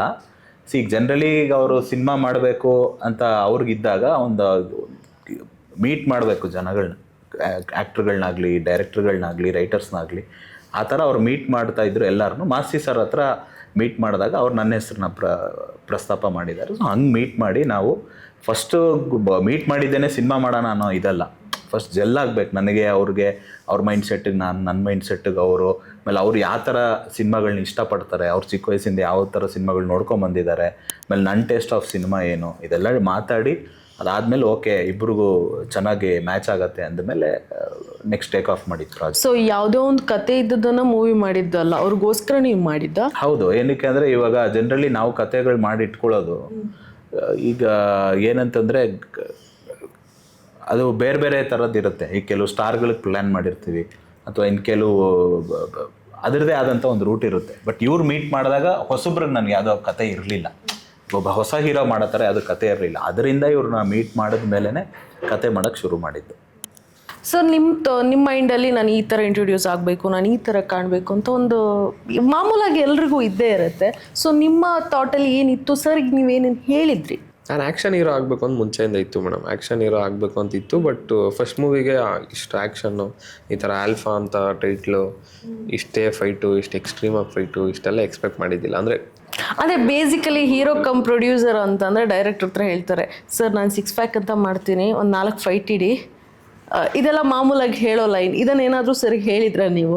ಅಲ್ಲ, ಜನ್ರಲಾಗಿ ಪ್ರೊಡ್ಯೂಸ್ ಅಂತ ಮಾಡಿದಾಗ 6 ಪ್ಯಾಕ್ ಅಂತ ಮಾಡ್ತೀನಿ ಅಂತ ಹೇಳಿದ್ರೆ ಅದು ಮಾಡೋಕ್ಕಾಗಲ್ಲ, ಅಷ್ಟು ಈಸಿ ಅಲ್ಲ. ಇವಾಗ ನೀವು ನೋಡಿದ್ರೆ ಅದು ತುಂಬ ರೇರು 6 ಪ್ಯಾಕ್ ಅನ್ನೋದು ಇರಲ್ಲ. ಇದ್ದವ್ರು ಹೇಳ್ಬೋದು. ನನಗೇನು ಫೀಲಿಂಗು ಅಂದರೆ 6 ಪ್ಯಾಕ್ ಇದೆ ಅಂತ 6 ಪ್ಯಾಕ್ ತೋರಿಸೋದಾಗಲಿ, ಫೈಟ್ ಬರುತ್ತೆ ಅಂತ ಫೈಟ್ ಮಾಡೋದಾಗಲಿ, ಎಮೋಷನ್ ಇಲ್ಲದೆ ಮಾಡೋದು ಅದು ವೇಸ್ಟ್ ಅಂತ ನನ್ನ ಫೀಲಿಂಗು. ನಾನು ಡೈರೆಕ್ಟ್ರನ್ನ ಬಿಲೀವ್ ಮಾಡೋದು ಜಾಸ್ತಿ, ಅವ್ರ ವಿಷನ್ ಪ್ರಕಾರ ಹೋಗೋದು. ಸೊ ಕತೆಗೆ ಏನು ಬೇಕು, ಕತೆನಲ್ಲಿ ಅದೇನಾನ ಬರೋಕ್ಕೆ ಚಾನ್ಸ್ ಇದೆಯಾ, ಕತೆನಲ್ಲಿ ಆ ಕ್ಯಾರೆಕ್ಟರ್ಗೆ ಬೇಕಾ 6 ಪ್ಯಾಕ್ ವಾಸ್ಟ್ ಬಾಡಿ ಬೇಕಾ, ಫೈಟ್ ಬೇಕಾ, ಹಂಗಿದ್ರೆ ಮಾತ್ರನೇ ಇದು ಮಾಡೋದು. ಸೊ ನಂದು ಅದರಲ್ಲಿ ಹೋಗಿ ಇಂಟರ್ಫಿಯರ್ ಆಗಿ ಹಿಂಗೆ ಇರಬೇಕು ಆ ಥರ ಹೇಳೋಲ್ಲ. ಮತ್ತು preference action movie sir, action movie ಇಷ್ಟ. ನಿಮ್ಮ ಹತ್ರ ಆ ಥರ ಕತೆ ಇದ್ದರೆ ಚೆನ್ನಾಗಿರುತ್ತೆ. ಸೊ ಇಷ್ಟೇ, ಅದು ಬಿಟ್ಟರೆ ಇನ್ನೆಲ್ಲ ಡೈರೆಕ್ಟ್ರಿಗೆ ಬಿಟ್ಟಿರ್ತೀನಿ. ಸೊ ಎಷ್ಟೇ ಎಕ್ಸ್ಪೀರಿಯನ್ಸ್ ಡೈರೆಕ್ಟರ್ ಆಗಿರಲಿ ಸರ್, ಒಬ್ಬ ಡೆಬ್ಯೂ ಮೂವಿಯಲ್ಲಿ ಒಬ್ಬ ಹೀರೋ ಮಾಡ್ತಾ ಇದ್ದಾನಂತ ಅಂದರೆ ವರ್ಕ್ಶಾಪಲ್ಲೆಲ್ಲ ನೀಟಾಗಿ ಮಾಡಿರ್ತಾರೆ. ಸೊ ಫಸ್ಟ್ ಶಾಟ್ ಇಟ್ಟಾಗ ಹೇಗೆ ವರ್ಕೌಟ್ ಆಗುತ್ತಾ ಅನ್ನೋ ಒಂದು ಥಾಟ್ ತಲೆಯಲ್ಲಿರುತ್ತೆ. ಸೊ ನಂದು ಚೂಸ್ ಕರೆಕ್ಟ್ ಆಗಿದೆ ಅಂತ ನಿಮ್ಗೆ ಅನ್ಸಿದ್ದು ಯಾವ ಮೂಮೆಂಟಲ್ಲಿ, ಶೂಟಿಂಗ್ ಟೈಮಲ್ಲಿ? ಅಲ್ಲ, ನನಗೆ ನಾನು ಸೆಲೆಕ್ಟ್ ಮಾಡಿರೋದು ಕರೆಕ್ಟಾಗಿದೆ ಅಂತ ಹೇಳಿದ್ಮೇಲೆ ನಾನು ಕತೆ ಮಾಡೋಕ್ಕೆ ಶುರು ಮಾಡಿದ್ದು. ಇಲ್ಲ, ಕತೆ ಮಾಡಿ ಸೆಟ್ಗೆ ಹೋಗಿ ಆಮೇಲೆ ಆ ಡಿಸಿಷನ್ ತೊಗೊಳ್ಳೋ ಅಷ್ಟು ಲಿಬರ್ಟಿ ಆ ಡೈರೆಕ್ಟ್ರಿಗೂ ಇರಲ್ಲ. ಕತೆ ಶುರು ಮಾಡಿದಾಗಲೇ ಅವ್ರಿಗೊಂದು ಕ್ಲಾರಿಟಿ ಇರಬೇಕು. ಇವ್ರ ಕೈಲಿ ನಾವು ಕೆಲಸ ಮಾಡ್ಬೋದಾ, ಇವರು ಅದನ್ನು ಪರ್ಫಾರ್ಮ್ ಮಾಡ್ಬೋದಾ ಅನ್ನೋ ಒಂದು ಕಾನ್ಫಿಡೆನ್ಸಿಂದನೇ ಆಮೇಲೆ ನಾನು ಇದು ಮಾಡಿದ್ದೆ. ಯಾಕೆಂದರೆ ಇವರು ಹೇಳಿದ್ನಲ್ಲ, ಮೀಟ್ ಆದ ತಕ್ಷಣವೇ ನಾವು ಫಿಲಮ್ ಮಾಡಬೇಕು ಅಂತ ಇದಾಗಲಿಲ್ಲ. ಹೆಚ್ಚು ಕಮ್ಮಿ ಒಂದು 2 ತಿಂಗಳು ತೊಗೊಂಡ್ವಿ ನಾವು. ಮೀಟ್ ಮಾಡ್ತಾಯಿದ್ವಿ, ಇದು ಮಾಡ್ತಿದ್ವಿ. ಪ್ಯಾರಲಾಗಿ ಅವರು ವರ್ಕ್ಶಾಪ್ಸ್ ಎಲ್ಲ ಮಾಡ್ತಾಯಿದ್ರು, ಆ ವರ್ಕ್ಶಾಪ್ ವೀಡಿಯೋಸ್ ಎಲ್ಲ ಕಳಿಸ್ತಾಯಿದ್ರು. ಸೊ ಅವ್ರ ಸೈಡಿಂದ ಅವ್ರು ಪ್ರಿಪೇರ್ ಆಗಿದ್ದಾರೆ ಅನ್ನೋ ಕಾನ್ಫಿಡೆನ್ಸ್ ಬಂದಮೇಲೆ ನಾವು ಶೂಟಿಂಗ್ ಶುರು ಮಾಡಿದ್ದು. ಸೊ ಅದು ಯಾವತ್ತೂ ಆ ಥರ ಡೌಟ್ಸ್ ಆಗಲಿ ಇದಾಗಲಿ ಅದೆಲ್ಲ ಇಲ್ಲ. ಎಕ್ಸ್ಟ್ರೀಮ್ ಲೆವೆಲಿಗೆ ಒಂದು ಸೀನಲ್ಲಿ ಮಾಡಿದ್ದಾರೆ ಅಂತಂದರೆ ಮೇಡಮ್ ಅವ್ರಿಗೆ ಏನೇನು ಸೀನ್ ಕೊಟ್ಟಿದ್ವಿ ಎಲ್ಲದನ್ನು ತುಂಬ ಚೆನ್ನಾಗಿ ನ್ಯಾಚುರಲ್ ಆಗಿ ಮಾಡಿದ್ದಾರೆ. ಈಗ ಇವಾಗ ಏನೋ ಇವರು ಒಂದು 10 ಪಿಕ್ಚರ್ ಮಾಡಿದರೆ ನಾನು ಆ 10 ಪಿಕ್ಚರ್ನ ಲೆಕ್ಕಕ್ಕೆ ತೊಗೊಂಡು ಗೇಜ್ ಮಾಡಿ ಅವ್ರನ್ನ ಸ್ಕೇಲ್ ಇದು ಮಾಡ್ಬೋದು. ಫಸ್ಟ್ ಸಿನಿಮಾ ಮಾಡ್ತಿದ್ದಾರೆ, ಸೊ ಅವ್ರು ಏನೇ ಇವಾಗ ಮಾಡಿದ್ರು ಅದು ಫ್ರೆಶ್ಶೇ. ಅವ್ರಿಗೆ ಯಾವುದೇ ಥರ ಕೈ ತೋರಿಸೋದಾಗಲಿ ಯಾವುದೇ ಥರ ಡೈಲಾಗ್ ಹೇಳೋದಾಗಲಿ ಅದು ಅವ್ರ ಸ್ಟೈಲರ್ ಅವ್ರಿಗೆ ಹೇಳ್ತಿರೋದು, ಇದು ಫ್ರೆಶ್ಶೇ. ಸೊ ಅದನ್ನು ಎಷ್ಟು ಚೆನ್ನಾಗಿ ಹೇಳಿದಾರೋ ಅದನ್ನು ನಾವು ಕ್ಯಾಪ್ಚರ್ ಮಾಡಬೇಕು ಸ್ಕ್ರೀನ್ಗೆ ಹೊರತು ಅದನ್ನು ನಾವು ಇಷ್ಟು ಚೆನ್ನಾಗಿ ಮಾಡಿದ್ದಾರೆ ಇದನ್ನು ಕಮ್ಮಿ ಚೆನ್ನಾಗಿ ಆ ಥರ ಗೇಜ್ ಮಾಡೋಕ್ಕಾಗಲ್ಲ ಆ್ಯಕ್ಟರ್ನ. So has done whatever scenes ಕೊಟ್ಟಿರೋದನ್ನು ತುಂಬ ಚೆನ್ನಾಗಿ ಮಾಡಿದ್ದಾರೆ ಅಚ್ಚುಕಟ್ಟಾಗಿ. ಸೊ ನಿಮ್ಮ ಮೂವಿಯಲ್ಲಿ ಡೈಲಾಗ್ ಇದ್ದಂಗೆ ಆ ಕಡೆಗೆ ಇಳಿದಿದ್ದು ಫಸ್ಟ್ ಇರ್ಬೋದು, ಆದರೆ ಆಟಕ್ಕೆ ಯಾವಾಗಲೂ ಇಳಿದೆ ಅಂತ ಹೇಳಿದ್ದೀರಾ. ಸೊ ಯಾವಾಗದಿಂದ ಈ ಆಟ ಅಂದರೆ ಈ ಪ್ರಿಪರೇಷನ್ ಸ್ಟಾರ್ಟ್ ಆಯಿತು ನಿಮ್ಮ ಹೀರೋ ಆಗಬೇಕು ಅನ್ನೋ ಕನಸಲ್ಲಿ? ಒಂದು 10 ಇಯರ್ಸಿಂದನೂ ಅದಿದೆ ಮೇಡಮ್. 10 ಇಯರ್ಸಿಂದ ಅದಕ್ಕೋಸ್ಕರ ವರ್ಕೌಟ್ ಮಾಡ್ತಾ ಇದ್ರಿ ಹಾಗಾದ್ರೆ? ಹೌದು ಮೇಡಮ್, 10 ಇಯರ್ಸಿಂದನೂ. ಅಂದರೆ ಈಗ ಮೂವಿ ಬೇಕು ಅಂದರೆ ತಕ್ಷಣಕ್ಕೆ ಏನೋ ಫೈಟ್ ಕಲಿಬೇಕು, ತಕ್ಷಣಕ್ಕೆ ಡ್ಯಾನ್ಸು, ತಕ್ಷಣಕ್ಕೆ ಬಾಡಿ ಮಾಡಬೇಕು, ತಕ್ಷಣಕ್ಕೆ ಆ್ಯಕ್ಟಿಂಗ್ ಕಲಿಬೇಕು, ಅದೆಲ್ಲದು ಇಟ್ ವಿಲ್ ಟೇಕ್ ಟೈಮ್. ಆಗ್ಲಿಂದನೇ ಇದ್ದರೆ ಅದೊಂದು ಸೀಸನ್ ಆಗಿರುತ್ತೆ. ಈಗ ಎಲ್ಲರೂ ಫಸ್ಟ್ ಮೂವಿ ಥರ ಅನಿಸಲ್ಲ ಅಂತಂದರೆ ಅದು ಏನೋ ಸಡನ್ನಾಗಿ ಏನೋ ಇದಕ್ಕೋಸ್ಕರ ಈ ಸಿನಿಮಾಗೋಸ್ಕರ ಅರ್ಜೆಂಟಲ್ಲ ಅಲ್ಲ, ಅವಾಗೇನೋ ಕಲ್ಕೊಂಡು ಮಾಡಿಲ್ಲ. ಇಯರ್ಸ್ ಆಫ್ ಹಾರ್ಡ್ ವರ್ಕ್ ಅದರಿಂದ ಇರೋದ್ರಿಂದ ಅದು ಸೀಸನ್ಡ್ ಅನಿಸುತ್ತೆ. ಮೊದಲಿಂದ ಇರೋದ್ರಿಂದ ಅದು ಸೀಸನ್ ಅನಿಸುತ್ತೆ. ಸೊ ಆ ಥರ ಒಂದು 10 ಇಯರ್ಸಿಂದ ಯಾವಾಗ ಹೀರೋ ಆಗಬೇಕು ಅಂತ ಅಂದ್ಕೊಂಡೆ ಅವಾಗಿಂದನೇ ಪ್ರಿಪ್ರೇಷನ್. ಸೊ ಬೇಸಿಕಲಿ ಇವಾಗ ಎಲ್ಲ ಕಡೆ ಆಪರ್ಚುನಿಟಿ ಕೇಳ್ಕೊಂಡು ಹೋಗಿ ಎಲ್ಲೋ ಒಂದು ಚಾನ್ಸ್ ಸಿಕ್ಕಿದಾಗ ಏನೋ ಒಂದು ಪಾರ್ಟ್ನರ್ಶಿಪ್ಪಲ್ಲಿ ಅಡ್ಜಸ್ಟ್ಮೆಂಟ್ ಮಾಡಿ ಮೂವಿ ಮಾಡೋದು ನಾವು ಬೇಸಿಕಲಿ ನೋಡಿರ್ತೀವಿ. ಸೊ ನೀವು ಆ ಥರ ಯಾರ ಹತ್ರ ಆಪರ್ಚುನಿಟಿ ಕೇಳ್ಕೊಂಡು ಹೋಗಿದ್ರಾ ಸರ್? ಹೌದು ಮೇಡಮ್, ಈಗ ಫಸ್ಟು ಎಲ್ಲರಿಗೂ ಇದ್ದಂಗೆ ನನಗೂ ಹೊಸಬರಾಗಿರೋದ್ರಿಂದ ಇಂಡಸ್ಟ್ರಿಗೆ ಬರಬೇಕಂದ್ರೆ ಏನು ಇದು ಇಂಡಸ್ಟ್ರಿ ಅಂದರೆ ಎಲ್ಲೋ ಒಂದು ಏರಿಯಾನಲ್ಲಿ ಆಫೀಸ್ಗಳಿರುತ್ತಾ, ಏನೇನೋ ಸುಮಾರು ಡೌಟ್ಗಳು. ರೆಗ್ಯುಲರ್ ಪ್ರೊಡ್ಯೂಸರ್ಸ್ ಇರ್ತಾರ, ರೆಗ್ಯುಲರ್ ಡೈರೆಕ್ಟರ್ಸ್ ಇರ್ತಾರ, ಇದು ಈಗ ಆಡಿಷನ್ಸ್ ನಡೀತಾ ಇರುತ್ತಾ ಅಂತ. ಈಗ ಜನರಲಾಗಿ ಏನು ಮಾಡ್ತಾರೆ, ಹೊಸಬರು ಯಾರೋ ಹೀರೋಗಳು ಬರ್ತಾ ಇದ್ದಾರೆ ಅಂದರೆ ಅವರೇ ದುಡ್ಡು ಹಾಕೊಂಡು ಮಾಡ್ತಾರೆ, ಅದೊಂದು ಬೇರೆ ಹೆಸರು ಹಾಕಿ. ಇವಾಗ ನನಗೂ ಸುಮಾರು ಸಜೆಷನ್ಸ್ ಬಂತು, ಹೆಸರೊಂದು ಚೇಂಜ್ ಮಾಡಿದ್ರೆ ಯಾರೋ ಆಪರ್ಚುನಿಟಿ ಕೊಟ್ಟರು ಅಂತ. ನನ್ನ ಟ್ಯಾಲೆಂಟ್ ನೋಡಿ ಯಾರೋ ಆಪರ್ಚುನಿಟಿ ಕೊಟ್ಟರು, ನನ್ನ ಮೇಲೆ ಕೋಟ್ಯಾಂತರ ರೂಪಾಯಿ ಇನ್ವೆಸ್ಟ್ ಮಾಡಿದ್ರು ಅಂತೆಲ್ಲ ಹೇಳ್ಬೋದು ಅಂತ ಹೇಳಿದರೆ ಅಷ್ಟೇ. ನಾವು ಏನು ಹಾಕಿದ್ರೆ ಅದೇ ನಿಮಗೂ ಗೊತ್ತಾಗೋದು. ಇವಾಗ ಅಲ್ಲಿ ಹೆಸರು ಚೇಂಜ್ ಮಾಡಿದ್ರೆ ಅವರೇ ಪ್ರೊಡ್ಯೂಸರು ಅಷ್ಟೇ, ಯಾರೋ ಪ್ರೊಡ್ಯೂಸ್ ಮಾಡಿದ್ರು ಅಂತ. ಇನ್ನೊಬ್ರು ಕುಳಿಸಿದ್ರೆ ಅವ್ರು ಪ್ರೊಡ್ಯೂಸ್ ಮಾಡಿದ್ರು ಅಂತ. ನನಗೆ ಹಂಗೆ ಅನಿಸಿದೆ, ಜೆನ್ಯೂನ್ ಆಗಿರಬೇಕು. ನಾನು ಕಷ್ಟಪಟ್ಟಿದ್ದೀವಿ, ನಮ್ಮ ದುಡ್ಡು ಹಾಕ್ಕೊಂಡು ನಾವು ಮಾಡ್ತಾರೆ, ಅದು 4 ಜನಕ್ಕೂ ಹಂಗೆ ಕನ್ವೆ ಆಗಲಿ. ಈಗ ನಾನೇನೋ ಬೇರೆಯವ್ರ ಹೆಸರು ಹಾಕೋದು ಅವ್ರಿಗೆ ಬೇರೆ ನೆಕ್ಸ್ಟ್ ಬರೋರ್ಗೆ ಅನಿಸುತ್ತೆ. ಈಗ ನಾನು ಬರೋವಾಗ ಇಂಡಸ್ಟ್ರಿಗೆ ಹಂಗೆ ಪ್ರೊಡ್ಯೂಸರ್ಸ್ ಅಂದರೆ ರೆಗ್ಯುಲರ್ ಪ್ರೊಡ್ಯೂಸರ್ಸ್ ಇರ್ತಾರೆ, ಡೈರೆಕ್ಟರ್ಸ್ ಆಡಿಷನ್ ಮಾಡ್ತಾರೆ ಹೀರೋ ಕ್ಯಾರೆಕ್ಟರ್ಗೆ. ಇವಾಗ ಇಂಡಸ್ಟ್ರಿ ಸಿಚುವೇಶನ್ ಆ ಥರ ಇಲ್ಲ, ಇರೋದೇ ಕೆಲವರು ಬೆರ್ಲೆಣ್ಕೆ ಅಷ್ಟು ಜನ ಹೀರೋಗಳು. ಸೊ ಈಗ ಏನೋ ಹೊಸಬರೆಲ್ಲ ಬರಬೇಕಂದ್ರೆ ಅವ್ರು ಈ ಥರ ಎಲ್ಲ ಫೇಸ್ ಮಾಡಿರ್ತಾರೆ. ನಾನು ಅದೇ ಥರ ಯಾರ ಹತ್ರ ಆಡಿಷನ್ಗೆ ಹೋಗ್ಬೇಕಾ ಏನೋ, ಆಡಿಷನ್ ಆ ಥರದ್ದೆಲ್ಲ ಕಲ್ಚರು ನಾನು ನೋಡ್ದಂಗೆ ಇಲ್ಲ, ತುಂಬ ಕಡಿಮೆ.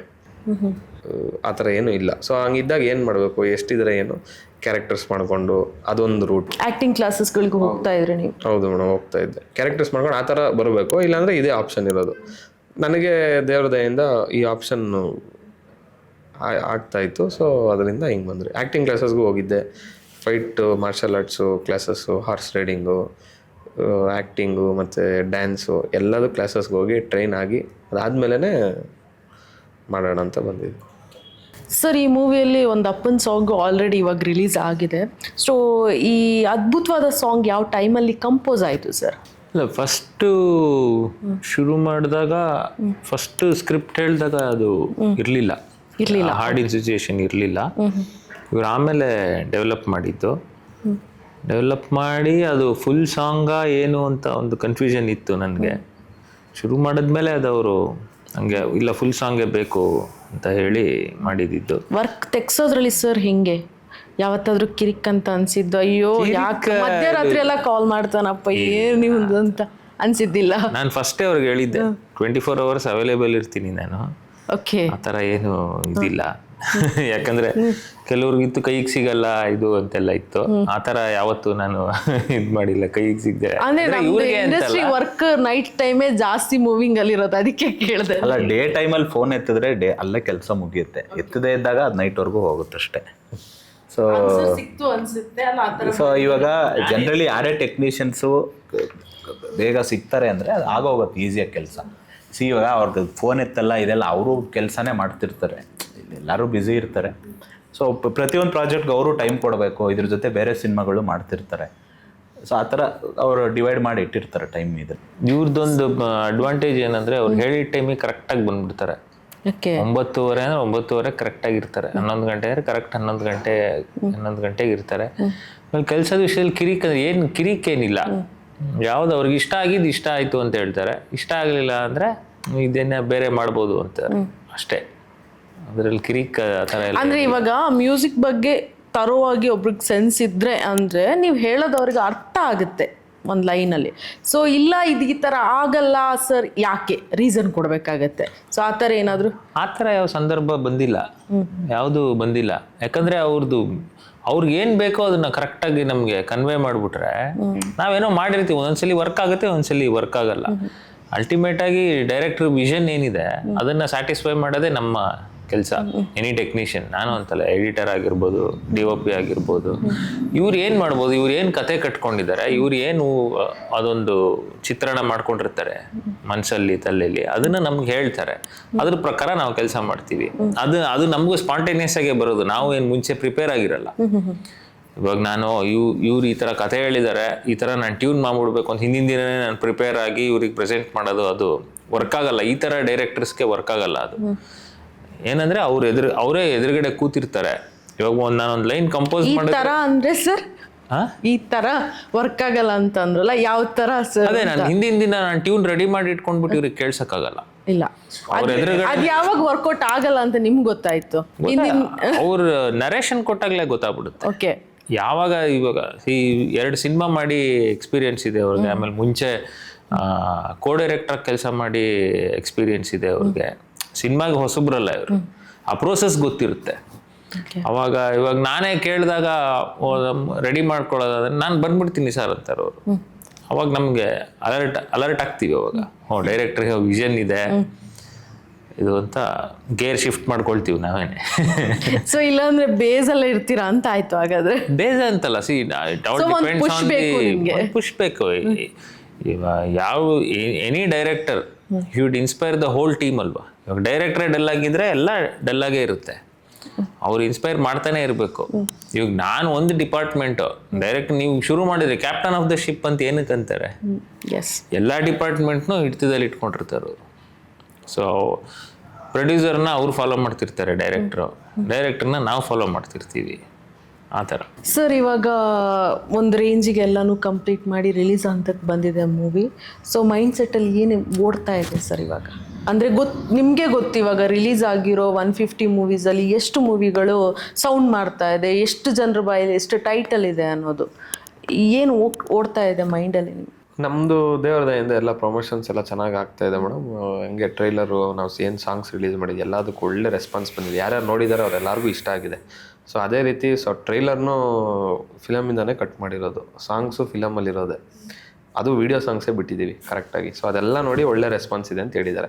ಸೊ ಆಬ್ವಿಯಸ್ಲಿ ಫಿಲಮ್ ನೋಡಿದವ್ರಿಗೆಲ್ಲ ಅದು ಇಷ್ಟ ಆಗುತ್ತೆ. ಸೊ ಇಬ್ಬರಿಬ್ರು ಹೀರೋಯಿನ್ ಜೊತೆ ಡ್ಯೂಯೆಟ್ ಬೇರೆ ಹಾಡಿದ್ದೀರಾ ಅಂದರೆ ಇಬ್ರು ಹೀರೋಯಿನ್ಸ್ ಬೇಕು ಅಂತ ನೀವೇ ಇವ್ರೇನಾದ್ರು ರೆಫರ್ ಮಾಡಿದ್ರಾ ಸರ್? ಒಂದೇ ಮುಖ ನೋಡಬೇಕು ಏನಾದರೂ? ತಪ್ಪು ಒಂದು ಇದಿದೆ, ಏನಂದರೆ ಪ್ರೊಡ್ಯೂಸರು ಕಮ್ ಹೀರೋ ಅವರೇ ಆದರೆ ಅವರೇ ಎಲ್ಲ ಹೇಳ್ತಾರೆ. ಆ ಕಾಲ ಅದಿತ್ತೋ ಇಲ್ಲೋ ಗೊತ್ತಿಲ್ಲ. ಈಗ ಯಾವ ಡೈರೆಕ್ಟ್ರುಗಳಾಗಲಿ ಇವರಾಗಲಿ ಅದೆಲ್ಲ ಕೇಳಲ್ಲ. ಎವ್ರಿ ಒನ್ ಈಸ್ ಕ್ಲಿಯರ್, ಏನು ಬೇಕು ಸಿನಿಮಾಗೆ ಅದನ್ನು ಮಾಡ್ತೀವಿ. ಯಾಕಂದರೆ ಸಿನಿಮಾಗೆ ನಾವೇನು ಕರೆಕ್ಟಾಗಿ ಎಷ್ಟು ಎಫಿಷಿಯೆಂಟ್ ಆಗಿರ್ತೀವಿ ಆವಾಗ ಆ ಸಿನಿಮಾ ನಮ್ಗೆ ಎಫಿಷಿಯೆಂಟಾಗಿರುತ್ತೆ. ಇವ್ರಿಗೇನೋ ಇಷ್ಟ, ಅದಕ್ಕೆ ಇಬ್ಬರು ಹೀರೋಯಿನ್ ಹಾಕಿದೆ, ಅದು ಅವರು ಯಾಕಂದರೆ ಅದು ಬೇಕು ಅಂದರೆ ಪರ್ಸ್ನಲ್ ಲೈಫಲ್ಲೇ ಈಗ ಮಾಡ್ಕೋಬೋದು. ಈಗ ಏನು ಯಾರಿಗೂ ಏನು ಇದೇನಿಲ್ಲ. Society is open for everything. So ಅದು ಒಂದು ತಪ್ಪು ಇದಿದೆ. ಐ ಮೀನ್ ಎಲ್ಲ ಕಡೆ ಪ್ರೊಡ್ಯೂಸರ್ ಹೇಳಿದ್ರು, ಹೀರೋ ಹೇಳಿದ್ರು, ಅವೆಲ್ಲ ಇಲ್ಲ ಮೇಡಮ್. ಯಾರೂ ಆ ಥರ ಎಲ್ಲ ಈಗ ಇದು ಮಾಡಲ್ಲ. ಸಿನಿಮಾಗೆ ಏನು ಬೇಕೋ ಎಲ್ಲ ಆ್ಯಕ್ಟ್ರುಗಳೂ ಅಷ್ಟು ಪ್ರೊಫೆಷ್ನಲ್ ಆಗಿ ಅಷ್ಟು ಡೆಡಿಕೇಟೆಡ್ ಆಗೇ ಇರ್ತಾರೆ. ಅದು ಪ್ರಾಬ್ಲಿ ನಾವೇ ಸಿನಿಮಾಗಳಲ್ಲಿ ಹಂಗೆ ತೋರಿಸಿ ಆ ಥರ ರಾಂಗ್ ಇದು ಬಂದಿದೆ. ಆ ಥರ ಎಲ್ಲ ಏನು ಇಲ್ಲ. ಸೊ ಯಾವುದೇ ಮೂವಿ ಸ್ಟಾರ್ಟ್ ಆಗುವಾಗ ಒಬ್ಬ ಹೀರೋ ಆಗಲಿ ಪ್ರೊಡ್ಯೂಸರ್ ಆಗಲಿ ಡೈರೆಕ್ಟ್ರನ್ನ ನಂಬಿರ್ತಾರೆ, ಡೈರೆಕ್ಟ್ರು ಮಾತ್ರ ನಂಬಿರ್ತಾರೆ. ಬಟ್ ಯಾವಾಗ ಮೂವಿ ಎಲ್ಲ ಕಂಪ್ಲೀಟ್ ಆಗುತ್ತೆ ಅನ್ನೋ ಸ್ಟೇಜಲ್ಲಿ ಡೈರೆಕ್ಟ್ರನ್ನ ಒಬ್ಬರನ್ನ ಬಿಟ್ಟು ಬೇರೆಲ್ಲರನ್ನೂ ನಂಬ್ತಾನೆ. ಹಂಗಿರೋ ಪರಿಸ್ಥಿತಿ ಇವಾಗ ಮಾಮೂಲಾಗಿದೆ.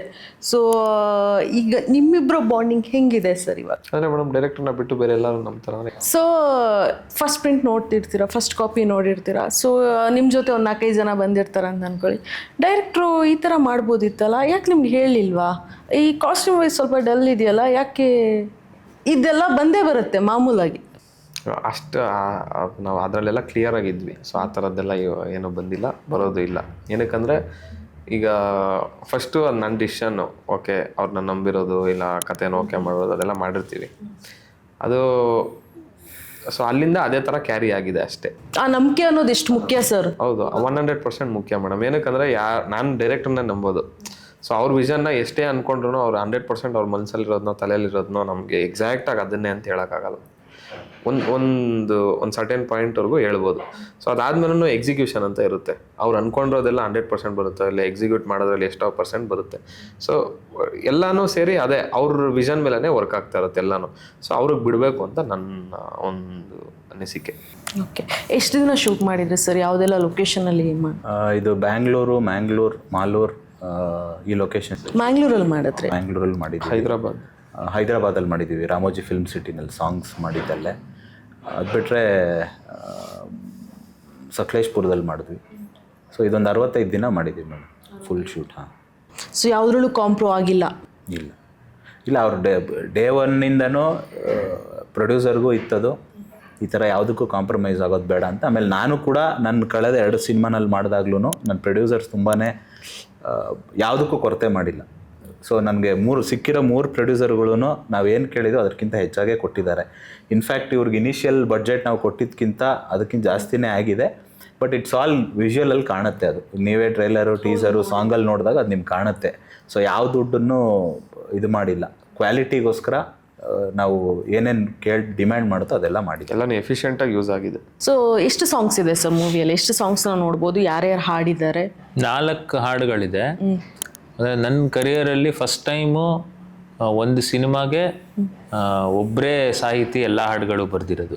ಓಕೆ. ಯೂಶಲಿ ಒಬ್ರೊಬ್ರು ಸಾಹಿತಿ ಹತ್ರ ಫ್ಲೇವರ್ ಎಲ್ಲೂ ಮಿಕ್ಸ್ ಆಗಿಲ್ಲ?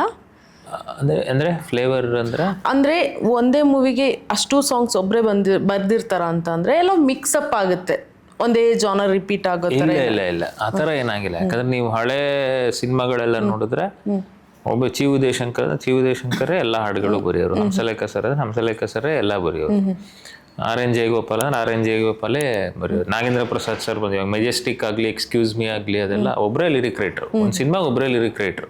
ಆಮೇಲೆ ಬರ್ತಾ ಚೇಂಜ್ ಆಯ್ತದು. ಈಗ ತುಂಬ ವರ್ಷಗಳಾದ್ಮೇಲೆ ನನ್ನ ಅನುಭವದಲ್ಲಿ ನಾಗಾರ್ಜುನ್ ಶರ್ಮಾ ಲಿರಿಕ್ ರೈಟ್ರು. ಈ ಸಿನಿಮಾಗೆ ನಾಗಾರ್ಜುನ್ ಶರ್ಮಾ ಒಬ್ಬರೇ ಸಾಹಿತಿ ಅದರಲ್ಲಿ. ಅದು ತುಂಬ ಚೆನ್ನಾಗಿ ಇದು ಮಾಡಿದೆ. ಈವನ್ ಬ್ಯಾಕ್ಗ್ರೌಂಡ್ ಸ್ಕೋರಲ್ಲೂ ನಾವು ಎಷ್ಟೊಂದು ಯೂಸ್ ಮಾಡಿದ್ದೀವಿ ಅವ್ರ ಸಾಲ್ಗಳನ್ನ. ಹಾಗೆ ಹಾಡಿರೋದ್ರಲ್ಲಿ ಗಾಯಕರಲ್ಲಿ ರಾಜೇಶ್ ಕೃಷ್ಣನ್ ಸರ್ ಹೀರೋ ಹಾಡಿರೋದು, ವ್ಯಾಸರಾಜ್ ಸೋಸ್ಲೆ 2 ಲೈನ್ಸ್.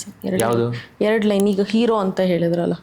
ನಿನ್ನಿಂದ ನಾ ಕಲಿತೆ ಮೊದಲ ಮಾತುಗಳು, ನೀನಿರಲು ನನಗೇಕೆ ಬೇರೆ ದೈವಗಳು, ಕೈಯ ತುತ್ತು ಹಾಕಿಲ್ಲ ಆದರೂ ಬೆರಳ ಹಿಡಿದು ನಡೆಸಿದನು, ಹಣೆಯ ಬರಹ ಬರಲಿಲ್ಲ ಆದರೂ ನನ್ನ ಕಥೆಯ ಬರೆದವನು, ನನಗೆಯ ನನ್ನ ಹೀರೋ, ನನಗರ್ವ ನನ್ನ ಹೀರೋ, ನನಗೂ ನನ್ನ ಹೀರೋ, ನನ್ನ ಗುರುತು ನನ್ನ ಹೀರೋ.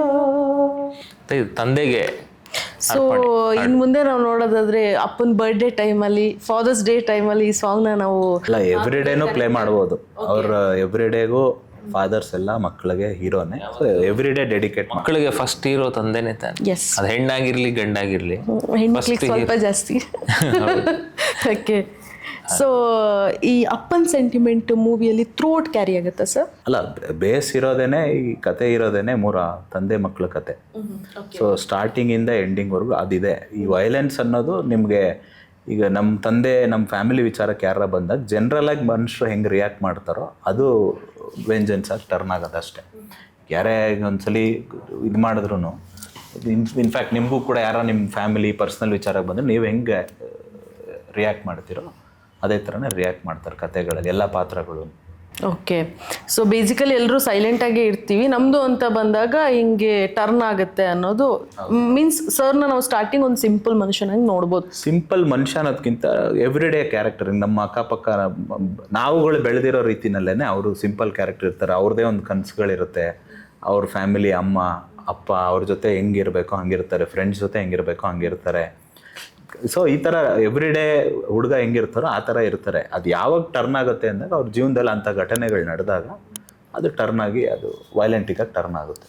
ಸೊ ಬೇಸಿಕಲಿ ನಮ್ಮಲ್ಲಿ ಸೀನಿಯರ್ ಆರ್ಟಿಸ್ಟ್ಗಳು ಅಂತ ಅಂದಾಗ ಸಡನ್ ಆಗಿ ಬರ್ತಾರೆ, 5 ಕಾರ್ ಹೊಡಿ ಮಾಡ್ತಾರೆ, 10 ಜನಕ್ಕೆ 20 ಜನಕ್ಕೆ ಹೊಡಿತಾರೆ ಅಂದಾಗ ಮ್ಯಾಟ್ರ್ ಆಗಲ್ಲ. ಬಟ್ ಹೊಸೊಬ್ರು ಅಂತ ಬಂದಾಗ ಎಲ್ಲನೂ ಬಿಲ್ಡಪ್ಪಲ್ಲೂ ನೋಡಿ ಮಾಡಬೇಕಾಗತ್ತೆ. ಸೊ ಎಷ್ಟು ಫೈಟ್ ಇದೆ ಸರ್ ಈ ಮೂವಿ? ಇದರಲ್ಲಿ ಒಂದು 6-7 ಆ್ಯಕ್ಷನ್ ಬ್ಲಾಕ್ಸ್ ಇದೆ. ಸೊ ಹೀರೋ ಅವ್ರದ್ದು ಬಿಟ್ಟು ಕೂಡ ಇನ್ನೂ ಕೆಲವೊಂದೆರಡು ಆ್ಯಕ್ಷನ್ ಬ್ಲಾಕ್ಸ್ ಇದೆ. ಸೊ ಈಗ ಅದೇನೋ ಅಂದರೆ ಈಗ ಜನರಲಾಗಿ ಹೀರೋ ಇಷ್ಟು ಜನ ನೋಡಿತಾನೆ ಅಷ್ಟು ಜನ ನೋಡಿತಾನೆ ಅನ್ನೋದಕ್ಕಿಂತ ಅದು ಯಾವ ಎಮೋಷನ್ಗೆ ಹೊಡಿತಾರೆ ಅನ್ನೋದು ಇಂಪಾರ್ಟೆಂಟ್ ಆಗುತ್ತೆ. ನಾವು ಅಂತೀವಿ ನಾವು ನಮ್ಮ ಫ್ಯಾಮಿಲಿಗೋಸ್ಕರ ಜಗತ್ತನ್ನೇ ಎದುರಾಕೋತೀವಿ ಅಂತ, ಅಂದರೆ ಪ್ರಾಕ್ಟಿಕಲಾಗಿ ಎದುರಾಕೊಳ್ಳೋಕ್ಕಾಗಲ್ಲ. ಈಗ ಒಂದು 1000 ಜನ ಬಂದರೆ ಇದು ಮಾಡ್ಕೊಳ್ಳೋಕ್ಕಾಗಲ್ಲ. ಬಟ್ ಅಲ್ಲಿ ನಿಂತ್ಕೋತೀವಿ ಅನ್ನೋ ಒಂದು ಸ್ಟ್ಯಾಂಡ್ ಇದೆಯಲ್ಲ, ಅದರಿಂದ ಹೀರೋ ಆಗೋದು. 1000 ಜನನೂ ಹೊಡಿತೀನಿ ಅಂತಲ್ಲ, ಆ 1000 ಜನ ಇವರು ನಮ್ಮ ಹಿಂದೆ ನಿಂತಿರೋರನ್ನ ಮುಟ್ಟಬಾರ್ದು ಅನ್ನೋದು ತಡೀತಾರಲ್ಲ, ಅದು ಹೀರೋಯಿಸಮ್. ಸೊ ಆ ಥರ ಟ್ರೀಟ್ ಮಾಡಿರೋದು. ಹೀರೋ ಅಂದ ತಕ್ಷಣ ಬರೀ ಹೊಡೆದು ಬಿಡ್ತಾರೆ ಇದು ಮಾಡ್ತಾರೆ ಅನ್ನೋದಲ್ಲ. ಆ ಸಿಚುವೇಶನ್ಗೆ ಸ್ಮಾರ್ಟ್ನೆಸ್ಸಲ್ಲೂ ಅದನ್ನು ಅವಾಯ್ಡ್ ಮಾಡ್ಬೋದು, ಬೇರೆ ಇನ್ನೊಂದು ಇದರಲ್ಲೂ ಇದು ಮಾಡ್ಬೋದು. ಸೊ ಅದೆಲ್ಲ ಸೇರಿ ಒಬ್ಬ ಹೀರೋ ಆಗಿ ನಿಲ್ಲೋದು ಅಂತ. ಸರ್ ಇವಾಗ ಆ್ಯಕ್ಟಿಂಗ್ ಪ್ಯಾಟರ್ನಿಗೆ ಬಂದಾಗ, ಸೊ ಆ್ಯಕ್ಟಿಂಗ್ ಅನ್ನೋದು ಎಷ್ಟು ಚಾಲೆಂಜಿಂಗ್ ಆಯಿತು ಮೂವಿಯಲ್ಲಿ? ನಾವು ಫಸ್ಟೇ ವರ್ಕ್ಶಾಪ್ ಮಾಡಿದ್ರಿ ಮೇಡಮ್, ಸರ್ಗೆ ಎಲ್ಲ ತೋರಿಸಿದ್ದೆ. ಆಗ ವರ್ಕ್ಶಾಪಲ್ಲೇ ಅವರೆಲ್ಲ ಓಕೆ ಅಂದಿದ್ರು. ಸೊ ಅದಾದಮೇಲೆ ಶೂಟಿಂಗ್ ಹೋಗಿದ್ದು. ಸೊ ಏನು ಚಾಲೆಂಜಿಂಗ್ ಅಂತ ಏನು ಅನಿಸಿಲ್ಲ, ಎಲ್ಲನೂ ಆರಾಮಾಗಿ ತುಂಬ ಚೆನ್ನಾಗಾಯಿತು. ಸೊ ಫೈಟ್ ವೈಸ್ ನೀವೆಲ್ಲನೂ ಮುಂಚಿಂದನೇ ತರುವಾಗಿದ್ದೆ ಅಂತ ಹೇಳಿದ್ರಿ. ಸೊ ಬಾಡಿ ಫ್ಲೆಕ್ಸಿಬಲ್ ಅಂತ ಬಂದಾಗ ಡಾನ್ಸ್ ಅನ್ನೋದು ತುಂಬ ಮುಖ್ಯ ಆಗಿರುತ್ತೆ. ಸೊ ಡಾನ್ಸಿಂಗ್ ವೈಸ್ ನಾವು ಸಾಂಗಲ್ಲೇ ನೋಡಿದ್ದೀವಿ ಯಾವ ಥರ ಮಾಡಿದ್ದೀರಾ ಅಂತ ಅನ್ನೋದು. ಸೊ ಒಬ್ಬ ಆ್ಯಕ್ಟ್ರಿಗೆ ಡಾನ್ಸ್ ಅನ್ನೋದು ಎಷ್ಟು ಮುಖ್ಯ ಆಗುತ್ತೆ? Very important. ಕಮರ್ಷಿಯಲ್ ಹೀರೋ ಅಂದರೆ ಡ್ಯಾನ್ಸ್ನು ನೋಡಿ ಎಂಜಾಯ್ ಮಾಡೋ ಅಂಥ ಒಂದು ವರ್ಗ ಇರುತ್ತೆ. ನನಗೂ ಆಮೇಲೆ ರಾವ ಸಾಂಗ್ ನೋಡಿದ್ದಾದ್ಮೇಲೆ ನನಗೂ ಅನಿಸ್ತು, ಎಷ್ಟು ಚೆನ್ನಾಗಿದೆ, ನೋಡ್ತಾ ಇರೋ ಒಂದು ಖುಷಿ ಆಗುತ್ತೆ ಅನ್ನೋ ಥರ. ಆ ಡ್ಯಾನ್ಸ್ ಮೂವ್ಸು, ಆ ಸಾಂಗು, ಮ್ಯೂಸಿಕ್ಗೆ ಬರೀ ಸಾಂಗ್ ಕೇಳೋವಾಗ ಸಾಂಗ್ಗೆ ವಿಜುವಲ್ ಇದ್ದಾಗ ಅದು ಎನ್ಹ್ಯಾನ್ಸ್ ಆಗುತ್ತೆ. ಚೆನ್ನಾಗಿ ಅನಿಸ್ತು ನನಗೂ. ನಾನು ಫಸ್ಟು ಡ್ಯಾನ್ಸ್ ಅಂದ್ರೆಲ್ಲ ಅಷ್ಟು ಇಷ್ಟ ಆಗ್ತಾಯಿದ್ದಿಲ್ಲ. ಬಟ್ ಇದು ನೋಡಿದಾದ್ಮೇಲೆ ಇಲ್ಲ, ಬಟ್ ಜನಕ್ಕೆ ಬೇಕೇ ಬೇಕು. ಡ್ಯಾನ್ಸನ್ನ ಇಷ್ಟಪಡೋ ಜನನೂ ಇದ್ದಾರೆ. 6 ಕೋಟಿ ಜನದಲ್ಲಿ ನಮ್ಮ ಸ್ಟೇಟಲ್ಲಿ ಡ್ಯಾನ್ಸ್ ಇಷ್ಟಪಡೋರು ಇದ್ದಾರೆ, ಫೈಟ್ ಇಷ್ಟಪಡೋರು ಇದ್ದಾರೆ, ಕಾಮಿಡಿ ಇಷ್ಟಪಡೋರು ಇದ್ದಾರೆ. ನಾವು ಎಲ್ಲವನ್ನು ಟಚ್ ಮಾಡಿದ್ದೀವಿ. ಕಾಮಿಡಿನೂ ಇದೆ ನಮ್ಮ ಸಿನಿಮಾನಲ್ಲಿ, ಆ್ಯಕ್ಷನ್ ಓರಿಯೆಂಟೆಡ್. ಬಟ್ ಒಬ್ಬ ಡೇ ಟು ಡೇ ಲೈಫ್, ಒಬ್ಬ ಮಿಡಲ್ ಕ್ಲಾಸ್ ಹುಡುಗನ ಜೀವನದಲ್ಲಿ ಏನೇನೆಲ್ಲ ಬರುತ್ತೆ, ಎಲ್ಲವೂ ಬರುತ್ತೆ. ಅವರು ನಗಿತಾರೆ, ಅವರು ಅಳ್ತಾರೆ. ಸೊ ಅದೆಲ್ಲನೂ ಇರುತ್ತೆ. ಸೊ ಸರ್ ನಾವು ಇವಾಗ ಆಫ್ಟರ್ ಲಾಂಗ್ ಟೈಮ್ ಆದಮೇಲೆ ರಮೇಶ್ ಇಂದ್ರ ಅವ್ರನ್ನ ನಿಮ್ಮ ಮೂವಿಯಲ್ಲಿ ನಾವು ನೋಡ್ತಾ ಇದ್ದೀವಿ. ಸೊ ಇವರ ಅಂತ ಅನಿಸೋ ಅಂಥ ಕ್ಯಾರೆಕ್ಟರ್ ಅವ್ರದ್ದು. ಸೊ ಯಾವ ಜಾನರಲ್ಲಿ ಮಾಡಿದಾರಲ್ಲ ಸರ್? ಅವರು ಒನ್ ಆಫ್ ದಿ ನೆಗೆಟಿವ್ ಶೇಡ್ಸಲ್ಲಿ ಪ್ಲೇ ಮಾಡ್ತಿದ್ದಾರೆ. ಅವ್ರ ಆ್ಯಕ್ಟಿಂಗ್ ಬಗ್ಗೆ ಏನು ಹೇಳೋದು ಬೇಡ, ಅವ್ರು ಆಲ್ರೆಡಿ ಪ್ರೂವ್ ಇದು ಮಾಡಿದ್ದಾರೆ. ಇದರಲ್ಲಿ ಬೇರೆ ಒಂದು ವೇರಿಯೇಷನ್ ಕೊಟ್ಟು ಟ್ರೈ ಮಾಡಿದ್ದೀವಿ. ಅವ್ರಿಗೆ ಮಂಗಲ್ ಅಂತ ಪಾತ್ರ ಪ್ಲೇ ಮಾಡ್ತಿದ್ದಾರೆ. ಸೊ ತುಂಬ ಚೆನ್ನಾಗಿ ಮಾಡಿದ್ದಾರೆ ಅವರು ಕೂಡ. ಸೊ ನೋಡಬೇಕು, ನೀವು ಜನಗಳು ನೋಡಿ ಹೇಳಬೇಕು. ಯಾಕಂದರೆ ಈಗ ತುಂಬ ಜನಕ್ಕೆ OTT ಅನ್ನೋದು ಅಡಿಕ್ಟ್ ಆಗಿ ಪೋಸ್ಟ್ ಕರೋನಾ. ಸೊ ಅವ್ರ ಥಿಯೇಟ್ರಿಕಲ್ ಎಕ್ಸ್ಪೀರಿಯನ್ಸ್ನ ಅವರು ಮೊಬೈಲಲ್ಲೇ ಅವ್ರು ಸ್ಯಾಟಿಸ್ಫೈ ಮಾಡ್ಕೋತಿದ್ದಾರೆ. But cinema is meant for theatre.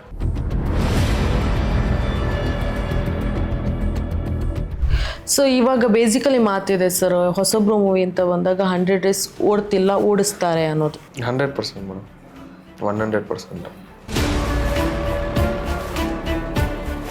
ಇವರೆಲ್ಲರೂ ಏನಂತಂದರೆ, ಈಗ ಜನರಲಿ ಒಂದು ಶೂಟಿಂಗ್ ಅಂದರೆ ಒಂದು ಶೆಡ್ಯೂಲ್ ಹಾಕಿರ್ತೀವಿ. ಆ ಶೆಡ್ಯೂಲ್ ಅವ್ರು ಕೊಟ್ಟಾಗ ಆ ಡೇಟ್ಸ್ ಅವೈಲೇಬಲ್ ಇದೆ ಅಂದರೆ ಅದ್ರ ಮೇಲೇ ನಾವು ಶೂಟಿಂಗ್ ಹೋಗೋದು. ಮೇಯ್ನ್ ಈ ಸಿನಿಮಾಗೆ ಬಂದಿದ್ದೀವಿ ಅಂದರೆ ಅಲ್ಲಿ ಕಷ್ಟ ಅಂತ ಎಲ್ಲ ಹೇಳಬಾರ್ದು. ಇದು ನಾವು ಇಷ್ಟಪಟ್ಟೆ ಬಂದಿರೋದು. ನಾವೇ ಕ್ಯಾಲ್ಕುಲೇಷನ್ ಹಾಕ್ಕೊಂಡು ನಾವೇ ರೈಟ್ರುಗಳಾಗಿ ಅಲ್ಲಿ ಸಿನಿಮಾ ಹಂಗೆ ನಡೀತಿದೆ, ಇದು ಹಂಗೆ ಮಾಡಬೇಕಿತ್ತು, ಹಿಂಗೆ ಮಾಡಬೇಕಿತ್ತು ಅಂದರೆ ನಿಮ್ಗೆ ಯಾವ ಸಿನಿಮಾನೂ ಇಷ್ಟ ಆಗಲ್ಲ. ನಂದು ಅದೇ ಥರ ವರ್ಕ್ ನಾನು ಒಂದ್ಸಲ ತೋರಿಸಿರೋ ಥರ ನೆಕ್ಸ್ಟ್ ಪ್ರೊಡ್ಯೂಸರ್ಸ್ಗೆ ಗೊತ್ತಾಗೋದು.